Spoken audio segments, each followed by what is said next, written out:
The wind that morning carried more dust than warmth. The land was dry enough to crack under the weight of a man's boot.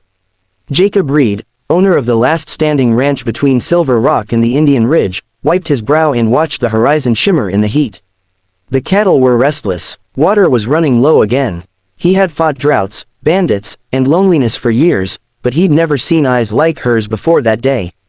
She appeared on the road like a ghost, a woman wrapped in faded buckskin, her face drawn, eyes hollow with hunger and sleepless nights.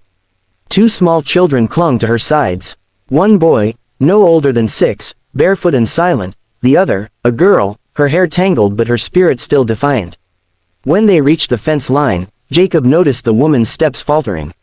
She held herself with pride despite the weakness in her limbs. "Please," her voice trembled, but there was fire hidden behind it, "take my children. Feed them, I can't watch them die." Jacob froze, hand resting on the wooden gate.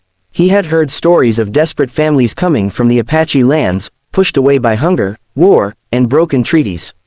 But something in her tone made his chest ache. "What's your name?" he asked quietly. "Naeli," she whispered. "My husband is gone. My tribe, scattered. I have nothing left to give except them." For a moment, silence stretched between them, broken only by the sound of wind pushing through the brittle grass.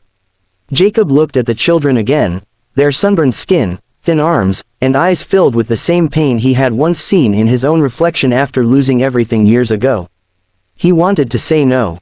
He wanted to send them away because this was a cruel world, and kindness often cost a man more than bullets. But instead, he took a slow breath and said softly, "I'll take you too." Naeli's head lifted, confusion and disbelief flickering through her expression. "You don't know me," she said in a whisper. "Don't need to," Jacob replied, voice steady. "I know what hunger looks like. And I ain't the kind of man who lets a woman starve under the same sky I live in." He opened the gate. She stood frozen, torn between fear and hope, before finally stepping through. The children followed, clutching her hands. As they walked toward the cabin, the sunlight caught her face, revealing the scars of hardship and the quiet strength beneath. Jacob noticed the way her eyes scanned everything, alert, cautious, ready to protect her young ones even in weakness. Inside the cabin, the smell of coffee and bread filled the air. Jacob poured her a tin cup of water and handed her a slice of bread, watching as she hesitated before breaking it in half to feed her children first. Only after they had eaten did she take a small bite herself. "You're stubborn," Jacob said quietly. "Most folks would have eaten first." She looked at him with calm defiance. "A mother eats last." That line hit him like a gunshot. Something about it stirred a forgotten ache inside him, memories of his own mother feeding him when there wasn't enough for herself. For the first time in years, Jacob felt something crack through the hard shell around his heart. Days passed. Naeli stayed in the small cabin behind the barn. She helped cook, clean, and mend fences while her children played in the dust near the corral. She spoke little, but when she did, her words carried weight, like stones placed carefully on sacred ground. Jacob noticed how the ranch began to feel different with them around. The silence wasn't empty anymore. The laughter of the children, faint and shy at first, became a sound he started waiting for each morning. One evening, as the sun bled into the horizon, Jacob found her sitting by the fence, watching. The sky turned red. The children were asleep inside. He walked up slowly, careful not to startle her. "You planning to leave?" he asked quietly. Naeli didn't look at him. "When my strength returns, yes. You've done more than enough." He nodded, though his chest tightened. "And where will you go?" She turned to him then, eyes glimmering in the dying light. "Wherever my children can live without fear." Jacob swallowed hard. "That might not be anywhere near here." "Then I'll keep walking," she said. He looked at her, the way her face glowed in the sunset, the determination that had survived hunger and loss. And for the first time, he realized that maybe this woman wasn't someone to be pitied. She was someone who had already walked through fire and still stood unbroken. As the wind softened and the first stars appeared, Jacob said something he hadn't planned. "If you're looking for a place to stay, this land's got room for more than just me." She met his eyes, silence stretching long between them again. "Why would you want that burden?" she asked. He smiled faintly. "Doesn't feel like a burden anymore." Her eyes softened then, a glimmer of something, not quite trust yet, but close. The night settled around them, warm and still, as two souls who had lost everything sat side by side on a land too wide for loneliness, the next morning dawned bright and gold. The wind carried the smell of hay and dust, the kind that always told a man the world was still turning no matter how much pain it held. Jacob rose early as usual, feeding the cattle before the sun climbed high. But when he turned toward the small cabin, he stopped. Nayeli was already outside, sleeves rolled up, mending a broken section of the corral fence. He walked closer, quietly. "You don't have to do that," he said.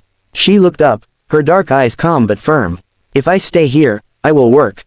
I don't beg." Jacob chuckled softly. "Didn't say you did." He passed her a nail and leaned on the post beside her.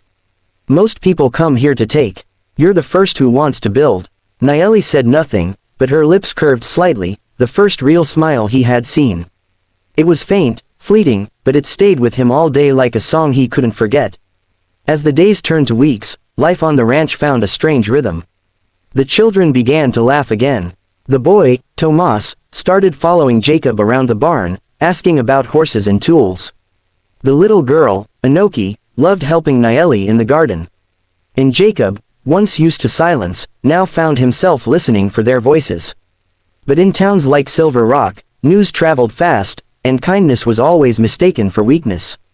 One afternoon, when Jacob rode into town for supplies, he heard the whispers. "Reed's keepin' a squaw woman and her brats on his land. Man's gone soft. Maybe she's bewitched him." Jacob ignored them, but his jaw tightened. These were men who'd never known hunger, never held dying children in their arms, never felt the weight of being utterly alone.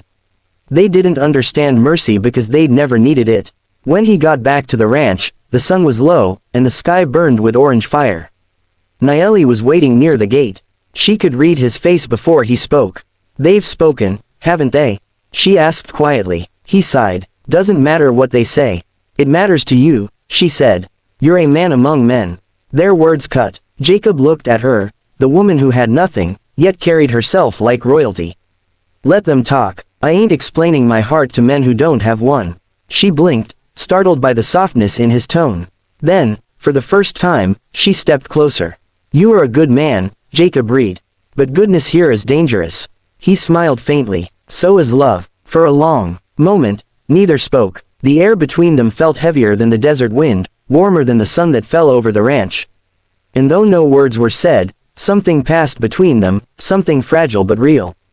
That night, thunder rolled in the distance. Storms were rare in the desert, but when they came angry. Jacob secured the stables while Nayeli brought the children inside. The wind howled, shaking the windows. Lightning flashed across the plains, turning everything white for a second. Then, a knock on the door. Hard, demanding. Jacob grabbed his rifle. When he opened the door, two men stood outside, riders from the neighboring ranch, the Dawson brothers. They'd always hated Jacob for buying the land they once wanted. "Even in, Reed," one sneered. "Heard you got yourself an Apache woman livin' here." "That true." Jacob's grip on the rifle tightened. "You heard wrong." The man laughed. "Don't lie. We saw her. You letting her breed on white land now." Before Jacob could speak, Nayeli appeared behind him, holding a lantern. The light caught her face, proud, unflinching. "Leave," she said. The men's smirks faded. Something in her gaze, fierce and fearless, made even seasoned cowhands hesitate. But one spat at the ground. "She don't belong here." Jacob stepped forward. "Neither do you." The man's hand twitched near his revolver. Jacob didn't wait. The barrel of his rifle came up fast, not to kill, but to warn. "Next move," Jacob said quietly, "and this dirt will drink your blood." They backed off, muttering curses, disappearing into the storm. When the door closed, Nayeli's hands trembled, not from fear, but from something else. "You shouldn't risk yourself for me," she whispered. Jacob looked at her. "Maybe I'm not the one doing the risking." The storm raged outside, but inside the cabin, it was quiet. The children slept in the next room, and for the first time since the day she'd come, Nayeli didn't look like a stranger anymore. When Jacob poured her a cup of coffee, their hands brushed. Just for a moment, but that single touch carried more than words ever could. Two broken souls, finding something like peace in a world that had forgotten mercy.